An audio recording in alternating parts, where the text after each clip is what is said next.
A terceira leitura da Parashá de Nassó, disse Hashem para Moshe, dizendo: ordene os filhos de Israel, vocês vão mandar, enviar para fora do acampamento todo leproso e todo zav que tem uma secreção e todo impuro para a alma que se purificou com um falecido. Sabe bem, na verdade essa Parashá, ela foi falada no dia que o Mishkan foi montado. E teve 8 porções que foram faladas nesse dia, no primeiro dia do mês de Nissan, como está explicado no Tratado de Gitin, no capítulo Hanizakim. Vão enviar da Mahané, vão tirar fora do acampamento. A gente sabe que tinham 3 acampamentos quando o povo acampava, quando o povo parava das suas viagens. O primeiro era o Mahané Shekhinah, que é a parte de dentro daquelas redes que faziam um pátio do Mishkan. Então ali é Mahané Shekhinah, o acampamento da própria presença divina. E agora os Leviim, que ficavam em volta, como está explicado na Parashá de Bamidbar, é a Mahané Leviá, o acampamento dos Leviim, que eles moravam ali em volta do Mishkan. E de lá até o final do acampamento das Degalim, daquelas bandeiras que tinha para os 4 lados, cada uma com 3 tribos cada uma, então era o Mahané Israel, acampamento do povo de Israel. Agora tem uma regra: o leproso ele é mandado fora de todas as 3, ou seja, não podia ficar nem próximo do povo de Israel. O zav que teve essa secreção, ele pode ficar no acampamento de Israel, só que ele tem que ser enviado das duas, da Shekhinah e dos Levim.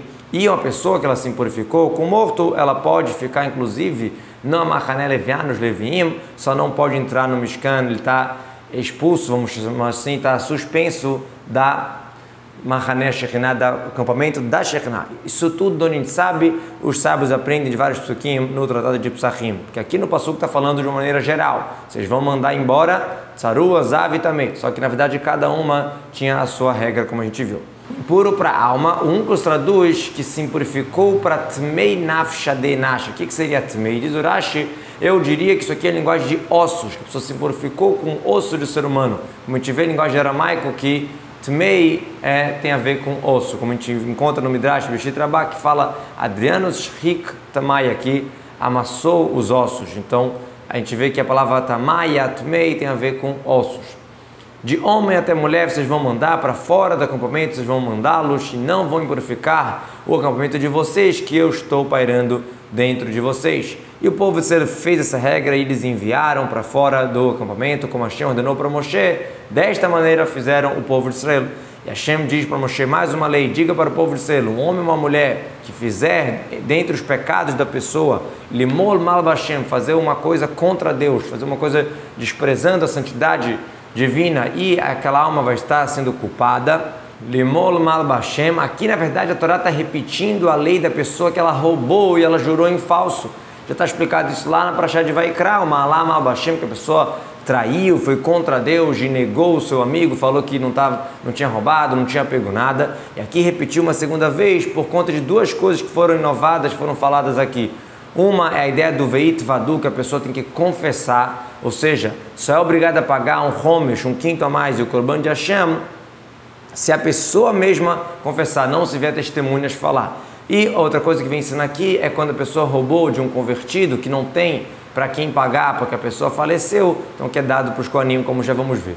Veit Vadu, essa pessoa que ela pecou, então ela vai confessar o pecado dela, que tem linguagem de plural, vão confessar o pecado deles, que eles fizeram, e vai devolver a culpa dele na sua cabeça, e um quinto vai acrescentar sobre ele e vai dar para aquela pessoa que ele fez errado, que ele está fazendo essa culpa, ou seja, a pessoa que ele roubou. A chamou Beroshô, a sua culpa na sua cabeça, está falando da capital, da base que ele jurou em falso, falando que não tinha roubado, não tinha pego, agora ele vai ter que pagar para aquela pessoa que ele está sendo hayav, sendo acham, sendo culpado, sendo obrigado a pagar, ele vai ter que dar um quinto a mais.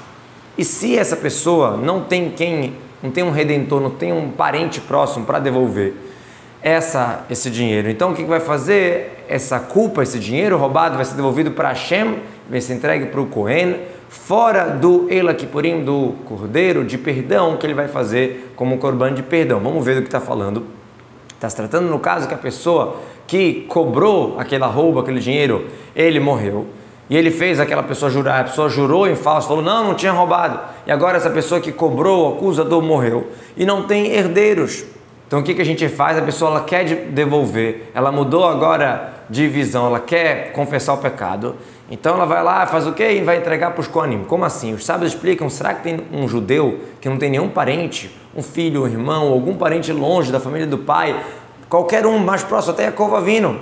Somente está falando de um convertido que faleceu e não tem herdeiros, que o convertido não tem outros parentes para cima dele. Então, nesse caso, vai ser dado para Hashem, que Hashem fala, dá para o Cohen. Hashem Amushav, que quer dizer a culpa sendo devolvida, a capital, com mais o 20%, um quinto a mais, para Hashem, para o Cohen, ou seja, Hashem adquiriu e Hashem falou, eu quero dar para o Cohen, daquela vigília que aconteceu, aquela situação. A gente sabe que os Kohanim, cada semana, trabalhava uma família, então, aquele que estava trabalhando naquele momento.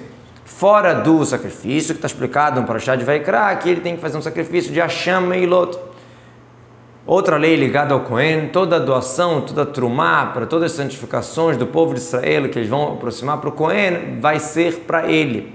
Do que está falando aqui? Falou no Ishmael, será que está falando da trumá mesmo, aquele 2% que era dado da produção do campo? A gente sabe que isso a gente não aproxima para o Cohen, a gente não oferece para o Cohen, é ele que vai atrás nos celeiros, nos lugares para pegar. Então o que quer dizer Sheria Krivola Cohen? Está se tratando dos bikurim, aquelas primícias, aquelas primeiras frutas, que isso a gente levava para a casa de Hashem. Está escrito, Tavi, Beit Hashem Elokecha, você vai levar para a casa de Hashem, teu Deus. Mas não está escrito o que fazer com aquelas frutas. Então aqui vem falar, lá Cohen Loye, é do Cohen, o bikurim pertence ao Cohen.